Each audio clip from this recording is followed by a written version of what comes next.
Ada orang dia jadikan rutin buat air susu dan bagi pada suami kan. Saya pernah jumpa ada seorang pakcik masa tu nak naik flight. Umur dah 80 lebih. Dengan isteri dia 70 lebih. Saya ingat umur dia sebab saya rasa kagum. Saya nampak dia tua tapi gagah. Boleh jalan berdua-dua nak naik flight. Nak balik rumah anak ataupun nak pergi rumah anak ataupun daripada rumah anak nak balik ni. Lepas tu saya terus tanya, apa amalan pakcik? Nampak sehat suami isteri? Apa amalan pakcik? Tak tahulah ustazah, dia kenal kan? Tak tahulah ustazah. Umur 80 lebih, isteri 70 lebih. Elok jalan berdua naik flight. Lepas tu dia kata kalau kesihatan pakcik bukan jaga sangat. Tapi isteri pakcik ni hari-hari buat susu sebelum tidur. Hari-hari dia buat susu sebelum tidur pada pakcik. Isteri pun itulah, tu je lah makcik buat. Bukan susah pun ustazah. Tak sampai 1 minit je ustazah. Tapi suami ni punyalah, dia sebut benda tu banyak-banyak kebaikan isteri, memang banyak. Saya pasti pakcik tu ada banyak kebaikan. Tetapi apa yang rutin kita buat, itulah akan jadi kenangan yang paling terpahat. Terpahat lama. Macam contoh bapa mertua saya, mak mertua dah meninggal ketika saya mengandung Maisarah. Maisarah sekarang umur dia 13, masuk 13 tahun yang lepas.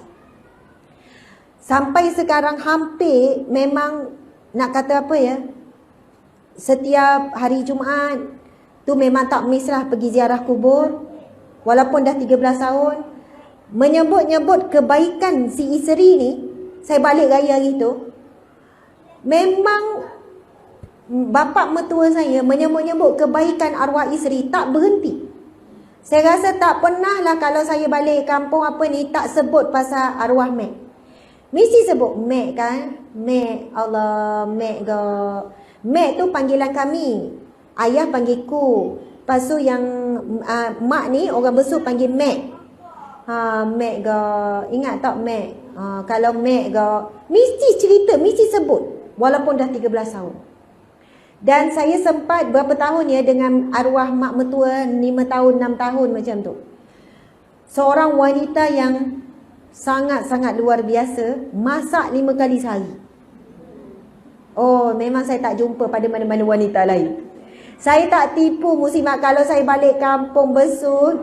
Saya rasa ya Allah penatnya. Bukan saya penat. Penat tengok mak mertua saya. Dia akan bangun sebelum subuh untuk masak sarapan. Lepas tu dia masuk balik dapur pukul 10 untuk buat kuih. Padahal ada jual bersepah kuih kat tepi jalan. Buat donat, buat apa-apa kuih. Buat sendiri, masak sendiri. Kuih yang payah, yang mudah buat sendiri. Untuk minum pagi. Lepas tu dia sebab dia sakit kecil manis apa semua.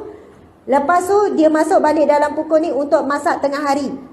Lepas tu dalam pukul, lepas Zuhur pukul 3 apa, masuk balik dapur untuk buat minum petang. Lepas tu masuk balik dapur untuk buat makan malam. Sampai sekarang pun, maksudnya bapak mertua sebut, oh Mek mogok rajin lah masak, kejap masak. Ku tengok pun Mek tu memang penat. Tapi dia memang lah apa-apa dia nak masak sendiri. Bukan tak boleh beli. Saya memang jadi saksi, memang itulah. Kita ni bukan rajin masak macam tu. Sekali sehari pun syukur, Alhamdulillah masak. 2 kali cemerlang. Kadang masak cemerlang lah tu.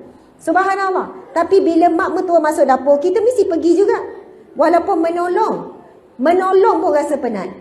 Tapi sebab keikhlasan hatinya, dirinya. Walaupun bapa mertua saya bukan jenis yang memuji-muji. Depan, tak. Orang tua, orang lama kan. Maksudnya tak adalah macam orang sekarang suka sangat dipuji. Tak ada saya tengok bapa mertua ni sebab dia jadi pendiam. Muji sangat. Tapi keikhlasan seorang wanita. Lepas tu yang selalu bapa mertua sebut, bila hari Jumaat malam, kan baca Yasin sama-sama. Sampai sekarang, bapa mertua boleh menangis bila baca Yasin malam Jumaat. Bapa mertua saya kata, kalau Jumaat malam je, akan baca sama-sama dengan Mek. Sebab tu orang tua lelaki kan, boleh, umur 70 lebih sekarang, boleh kesak air mata cerita pasal arwah isteri 13 tahun lepas. Oh, kalau ku baca Quran, baca Yasin, sebab terbayang Mek depan mata. Dia akan sebut 2 perkara tu. Masak dengan baca Quran. Sebab sekarang ni saya nak tanya diri saya, sahabat-sahabat semua. Ada tak satu rutin yang kita buat rutin yang kita buat ikhlas betul-betul kerana Allah, dan rutin yang kita buat dalam rumah tangga dengan suami, Masya Allah, yang menjadi satu kenangan yang mendalam.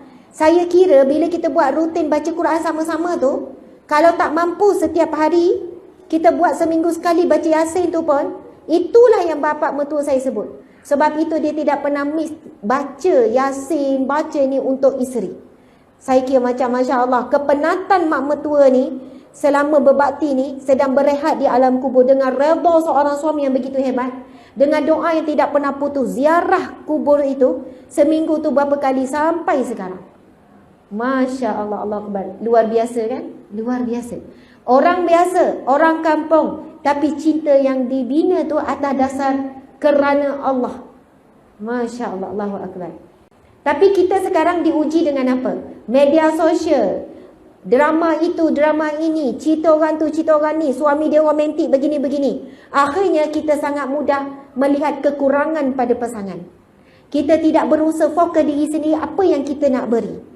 Cerita suami kurang baik, kurang taat, tak solat, suami pun buat maksiat. Itu adalah hal dia dengan Allah. Tapi hal kita dengan Allah, kita nak dapat syurga yang dijamin oleh Nabi Muhammad sallallahu alaihi wasallam. Dalam hadis yang sahih, bagi seorang wanita yang dapat redha suaminya, maka syurgalah baginya, Nabi kata. Syurga bagi seorang wanita yang dapat redha. Tapi suami saya bukan suami yang baik, dia tak pernah sebut pun dia redha atau tidak.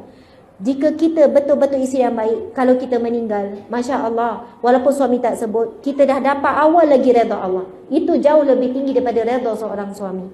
Okey, Masya Allah. Kita nak habis dah ni, sekarang ke-12 suku semua dah lapar ya.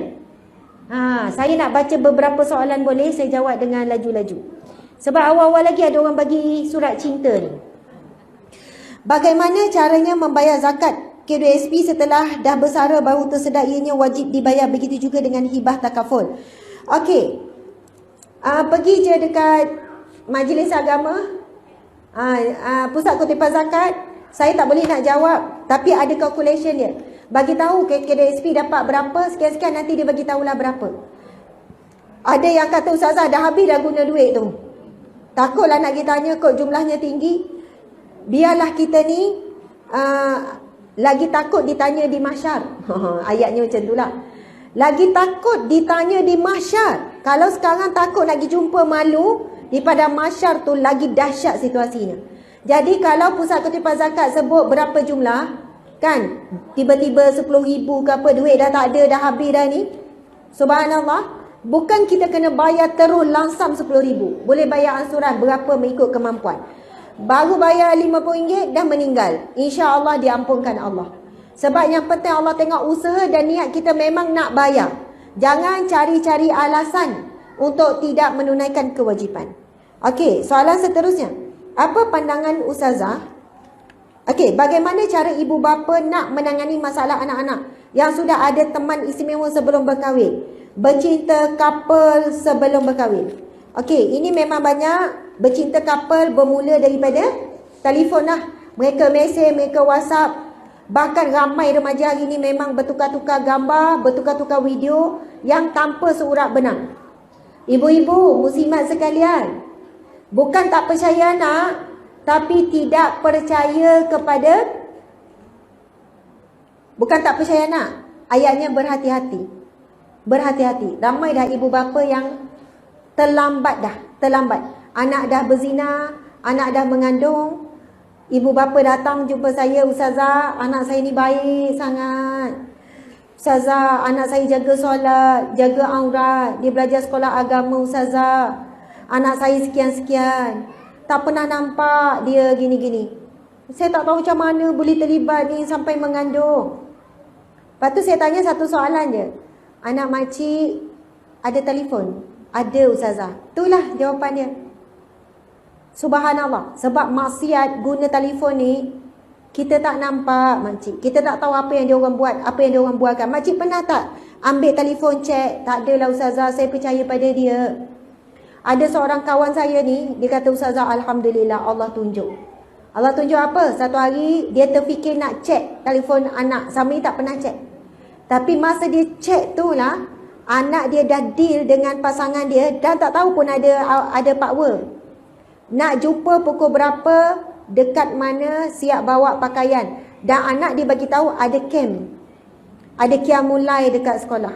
Tapi rupanya check in hotel. Nak check in hotel dengan pasangan. Sekarang ni hotel-hotel tak perlu 1 hari, dia ada jam. Nak check in 2 jam, nak check in 3 jam, memang boleh. Harga berbeza. Saya sebut ni, muslimat sekalian, jangan kerana percaya pada zahir anak, kita tidak ada sikap berhati-hati. Bukan nak sangka buruk, istilahnya hati-hati. Saya nak tanya, kita pun kadang tak boleh kontrol diri. Bila dah leka tu scroll, tengok, kita sendiri hilang kawalan diri bila tengok media sosial. Anak kita apatah lagi. Subhanallah, Allahu Akbar.